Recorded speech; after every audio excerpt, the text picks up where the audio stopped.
आकाशवाणी से पेश है खबरनामा।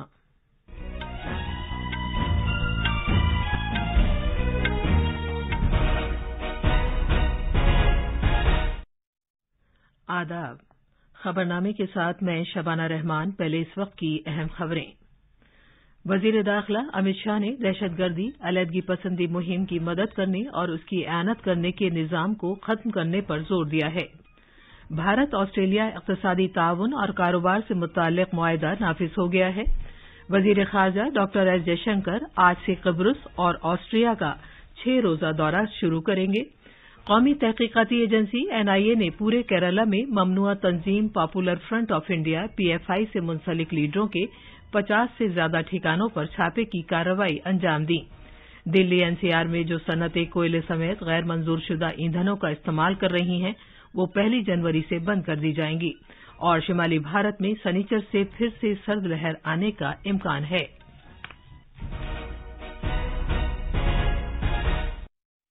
अब खबरें तफसील से। मरकजी वजीर दाखिला अमित शाह ने ऐसे अनासिर पर मुश्तमिल दहशतगर्दी के इकोसिस्टम को खत्म करने की जरूरत पर जोर दिया है जो आम आदमी की बहबूद को नुकसान पहुंचाने के लिए दहशतगर्दी, अलहदगी पसंदी मुहिम की मदद, एआनत और उसे बरकरार रखते हैं। वजीर मौसूफ ने यह बात कल नई दिल्ली में जम्मू कश्मीर में सिक्योरिटी की सूरत हाल और खित्ते की तरक्की के मुख्तलिफ पहलुओं से मुताल्लिक एक जायजा मीटिंग के इनेकाद के दौरान कही। जनाब शाह ने अफसरों को हिदायत दी कि वो दहशतगर्दी के खिलाफ कतई बर्दाश्त न करने वाली पॉलिसी को अपनाएं। इससे पहले दिन में जम्मू कश्मीर पुलिस और हिफाजती दस्तों ने जम्मू के सिदरा इलाके में एक ट्रक में सफर कर रहे 4 दहशतगर्दों को गोली मारकर हलाक कर दिया। वजीर दाखिला ने जम्मू कश्मीर में नाफिज किए जा रहे मुख्तलिफ तरक्याती कामों का भी जायजा लिया और प्रोजेक्टों की बरवक्त तकमील की जरूरत पर जोर दिया।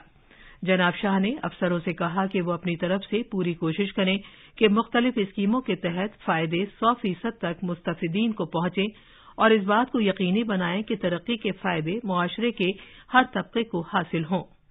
जम्मू कश्मीर के लेफ्टिनेंट गवर्नर मनोज सिन्हा, मरकजी दाखिला सेक्रेटरी, इंटेलिजेंस ब्यूरो के डायरेक्टर RAW के सरबराह और हुकूमत के दीगर सीनियर अफसरों ने भी मीटिंग में शिरकत की।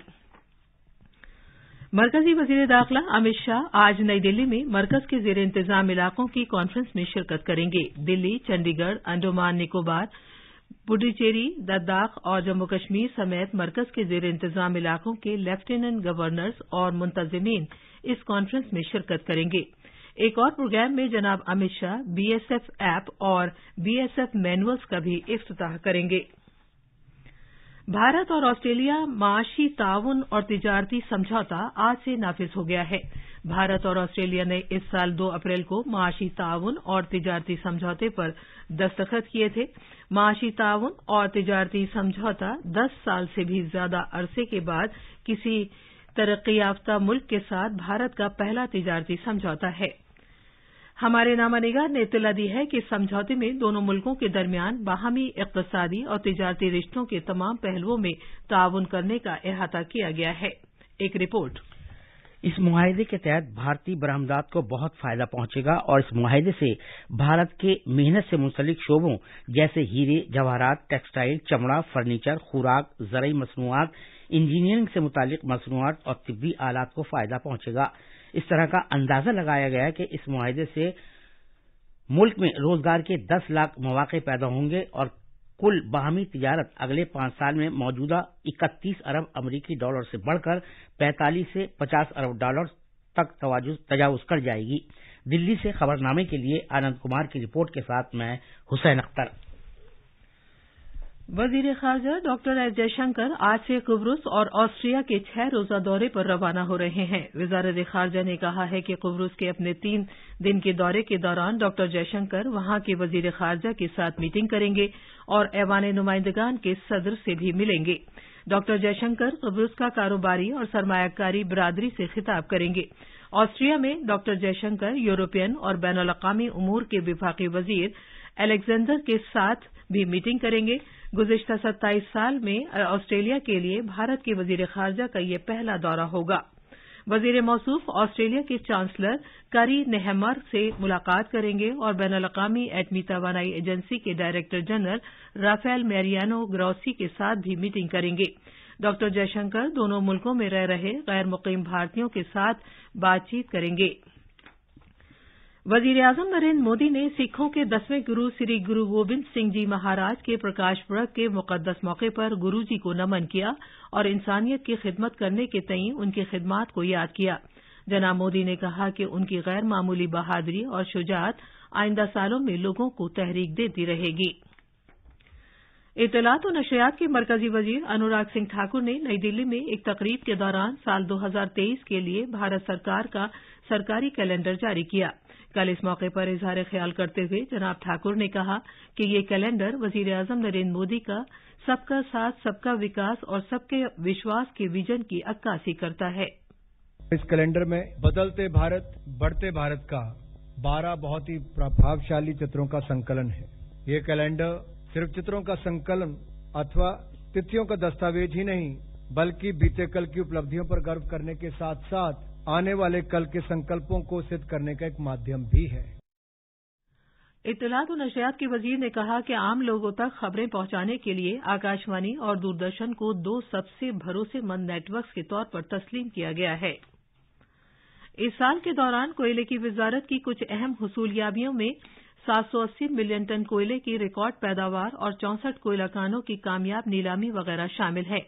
इसके अलावा साल 2022 के दौरान मुल्क भर में थर्मल पावर प्लांट्स और दीगर सेक्टरों के लिए कोयले की मुनासिब सप्लाई को यकीनी बनाना और भारत की तवानाई की सलामती को मजीद पुर करने के लिए इख्तिराई पॉलिसी इस्लाहात लाना वगैरह भी कुछ अहम हुसूलियाबियां हैं।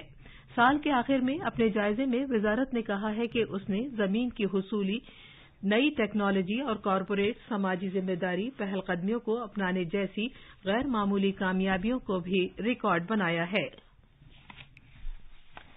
आकाशवाणी का खबरों का शोबा वजारतों के मुख्तलिफ इकदामात और हुसूलियाबियों के बारे में साल के आखिर में नश्र होने वाली सीरीज के तहत रेलवे, मवासलात, इलेक्ट्रॉनिक्स और इंफॉर्मेशन टेक्नोलॉजी के वजीर अश्वनी वैष्णव का एक खुसूसी इंटरव्यू नश्र करेगा। रेलवे की वजारत के लिए इजहार ख्याल करते हुए जनाब वैष्णव ने रेलवे के बुनियादी ढांचे की तरक्की और तजदीदकारी से मुतालिक पेशरफ्त के बारे में बात करेंगे। Very good progress has happened. In fact, if you look at it, about 10 years back, Indian Railways used to do about 4 kilometers per day as the new track progress, new track laying. Now we are doing about 12 kilometers per day, 3 times what it was earlier. So it's a great progress. Most of the supercritical and critical projects are already in the commissioning phase. Many of them have already got commissioned. And that is giving us huge advantage in terms of the bottlenecks which were there have got removed. ये interview FM gold channel पर शाम 7:10 से सुर्खियों में और रात 9:15 बजे से स्पॉटलाइट टुनाइट में सुना जा सकेगा। ये खबरनामा आकाशवाणी से नशर किया जा रहा है। कौमी तहकीकाती एजेंसी एनआईए ने आज केरला में ममनुआ तंजीम पॉपुलर फ्रंट ऑफ इंडिया से ताल्लुक रखने वाले बहुत से लीडरों की रिहाइशगाहों पर छापे मारे हैं। छापों की ये कार्रवाई आज सुबह सवेरे शुरू की गई, जो अर्नाकुलम, थिरुअनंतपुरम, मलापुरम, अलापुजा, कोझिकोड, पथनमथिट्टा जिलों समेत रियासत भर के 50 से ज्यादा मकामात पर जारी हैं। हमारे नामानिगार ने इत्तला दी है कि इन छापों के दौरान तंजीम के दूसरे दर्जे के लीडरों पर तवज्जो दी गई है और उन लोगों पर भी खास नजर है जिन्होंने ममनुआ तंजीम के हामियों को तरबियत दी है। हमारे नामानिगार ने खबर दी है कि छापे की ये कार्रवाई पीएफआई के लीडरों के उस मंसूबे के पेश नजर की गई है कि वो किसी दूसरे नाम से तंजीम को फिर से मुनज़्ज़म कर रहे हैं।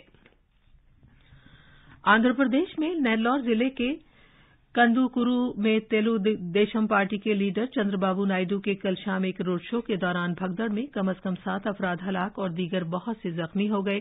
जख्मियों को करीब के एक अस्पताल में भर्ती करा दिया गया है।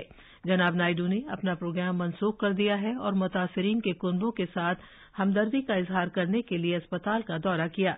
टीडीपी के लीडर ने मरने वाले के लवाहिकीन के लिए 10-10 लाख रुपए की माली इमदाद का ऐलान किया है।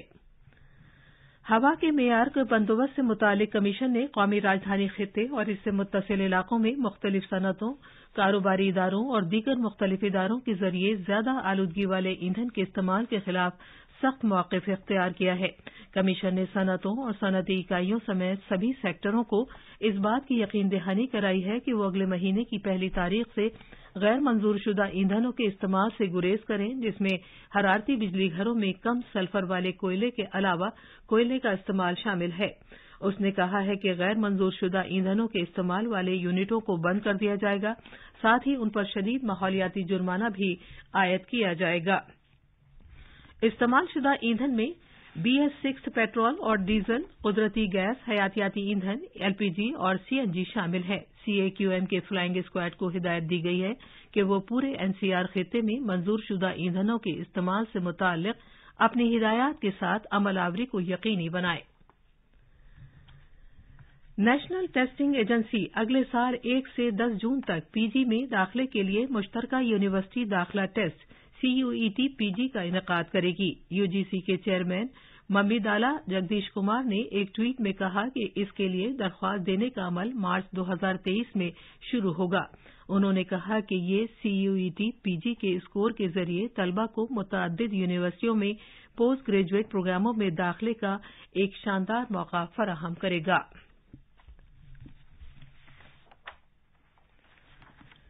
महकमा मौसमियात ने कहा है कि हफ्ते से शिमाली भारत फिर से सर्द लहर शुरू हो जाएगी। महकमे ने आज से दिल्ली, हरियाणा और पंजाब समेत मुल्क के शिमाली हिस्सों में सर्द लहर के हालात में बेहतरी की पेशगोई की है। आकाशवाणी न्यूज से बात करते हुए महकमा मौसमियात में सीनियर साइंसदान RK जैनामनी ने सर्द मौसम में बेहतरी के लिए मगरबी सम से होने वाली मौसम की तब्दीली को वजह करार दिया है। उन्होंने कहा कि अलबत्ता हफ्ते से ये खित्ता दोबारा सर्द लहर की गिरफ्त में आ जाएगा। दिल्ली का तो तापमान ऑलरेडी 8-9 डिग्री हो गया मिनिमम टेम्परेचर, तो cold wave, cold day condition नहीं है। एनसीआर दिल्ली और उत्तर प्रदेश और पंजाब, हरियाणा बहुत कम जगह में 1 या 2 जगह में होगा। अभी जो प्रेडिक्शन आ रहा है जो वेस्टर्न डिस्टर्बेंस जम्मू कश्मीर को अफेक्ट करेगा, उसकी वजह से तापमान और बढ़ेगा। और जो fresh spell of cold wave हम लोग प्रेडिक्ट कर रहे हैं वो 31 या 1 से शुरू हो सकता है और डेंस फॉग का भी फ्रेश स्पेल हो सकता है। उत्तर प्रदेश में शदीद सर्दी का सिलसिला जारी है। कई मकामात पर दर्जा हरारत में कमी आ गई है। रियासत में ज्यादातर हिस्सों पर घने कोहरे की वजह से ट्रेनों और परवाजों पर असर पड़ रहा है। मजीद तफसील हमारे नामानिगार से। रियासत के ज्यादातर अजला बिलखुसूस मगरबी हिस्से सुबह सवेरे से घने कोहरे की गिरफ्त में हैं। सुबह में विजिबिलिटी बहुत कम थी, जिसकी वजह से ट्रेनें अपनी मुकर्ररा वक्त से देर से चल रही थीं और परवाजें भी देर से उड़ान भर रही थीं। गरचे दिन में सूरज निकलने की वजह से लोग राहत महसूस कर रहे हैं, लेकिन रात के दर्जे हरारत में गिरावट दर्ज की जा रही है, जो कल 5 से 8 के दरमियान दर्ज की गई। तेज हवाओं ने सर्दी में मजीद इजाफा कर दिया है। महकमा मौसमियात का कहना है कि सर्दी और कोहरे के हालात आने वाले कुछ दिनों तक जारी रहेंगे। लखनऊ से खबरनामे के लिए सुशील चंद्र तिवारी की रिपोर्ट के साथ मैं असगर अली। ये थी खबरें। अब अखबारात के आईने के साथ हैं असगर अली। शुक्रिया सबाना। राजधानी दिल्ली से शाया होने वाले आज के बेशतर उर्दू अखबारात की सुर्खियां एक दूसरे से मुख्तलिफ हैं। रोजनामा राष्ट्रीय सहारा ने सदर जमहूरिया द्रौपदी मुर्मू के हैदराबाद दौरे से मुतालिक खबर को सुर्खी बनाया है। सदर जमहूरिया ने आसिफाबाद और महमूदाबाद अजला में एकलव्य आदर्श गुरुकुल स्कूलों का इफ्तिताह किया, जबकि रोजनामा इनकलाब, हिंदुस्तान एक्सप्रेस और राष्ट्रीय सहारा समेत कई अखबारों ने वजीर दाखिला अमित शाह के जरिए जम्मू कश्मीर की सूरत हाल का जायजा लिए जाने की खबर को नुमाया किया है। वजीर आजम नरेंद्र मोदी 3 जनवरी को महाराष्ट्र के नागपुर में दुनिया की सबसे बड़ी science conference Indian science Congress का इफ्तिताह करेंगे। इस खबर को भी अखबारों ने अहमियत दी है। दिल्ली, NCR और शिमाली भारत में सर्दी की शिद्दत बरकरार, कश्मीर में भी सर्दी का जोर जारी। इस खबर को भी तकरीबन सभी अखबारों ने पेश किया है। आखिर में खास खबरें एक बार फिर। वजीर दाखिला अमित शाह ने दहशतगर्दी, अलहदगी पसंदी मुहिम की मदद करने और इसकी एआनत करने के निजाम को खत्म करने पर जोर दिया है। भारत ऑस्ट्रेलिया इक्तिसादी ताउन और कारोबार से मुताल्लिक मुआहिदा नाफिज हो गया है। वजीर खारजा डॉक्टर एस जयशंकर आज से कुब्रुस और ऑस्ट्रिया का 6 रोजा दौरा शुरू करेंगे।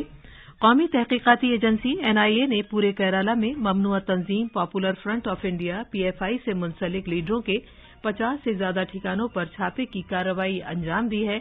दिल्ली एनसीआर में जो सनतें कोयले समेत गैर मंजूरशुदा ईंधनों का इस्तेमाल कर रही हैं, वो 1 जनवरी से बंद कर दी जाएंगी और शिमाली भारत में शनिचर से फिर से सर्द लहर आने का इम्कान है। इसी के साथ खबरनामा खत्म हुआ।